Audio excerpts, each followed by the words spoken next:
So start with telling me who you are and where we are. Hi, my name is Tobi Voigt. I am the Director of Education and Interpretation here at the Detroit Historical Society. And right now we are in the Glancy Trains exhibit, which is in the Detroit Historical Museum. And what happened to Detroit's streetcar system? Well, Detroit streetcars, the easy answer, the simple answer is that bus transportation put the streetcars out of business. But as true to most things, it's not as simple as that explanation. The city ran all the streetcars as part of a municipal system, which they took over from private companies in 1922. And the city really underestimated the cost for maintenance and running the streetcars, how much it would cost and what it would do. So since the instead of the city running the transit, it lost money in 1922 all the way on. Had a little bit of a resurgence during World War II because we had such an influx of population and workers needing to get to work. But it should have been the flush years. But the city wouldn't allow them to raise fares, so they had to keep the fares lower than the buses.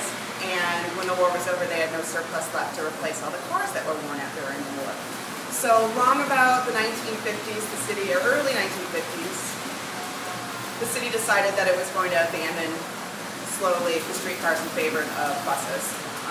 With all the talk on the new expressways that were being built, and buses were the new form of transportation, they were going to be faster, they were going to be cheaper, easier to maintain, and so by 1955, all but one of the streetcar lines in Detroit was disbanded.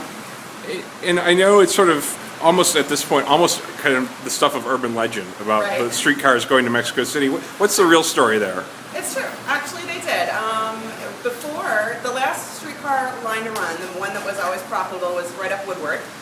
That stayed in operation until April 1956. But over 6 months earlier, the City Street Railways Commission had met with officials from Mexico City to talk about purchasing the entire fleet of a specific car. Actually, this one right here, this yellow one right there, is a PCC car.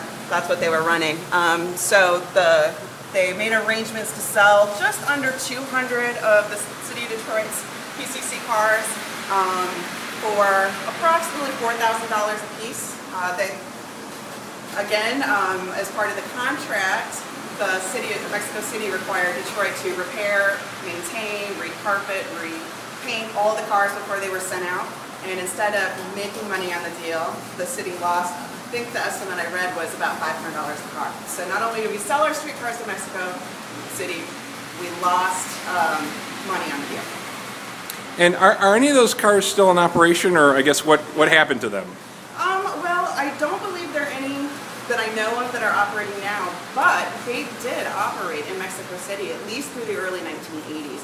I know that in the late 70s, Mexico City had rehabbed all of Detroit cars and also cars that they had purchased from Minneapolis in 1953 and put them back out there. They were running. Mexico City still has mass transit, but they're using much more updated tech now. The light rail systems you see in other big cities across the country and the world.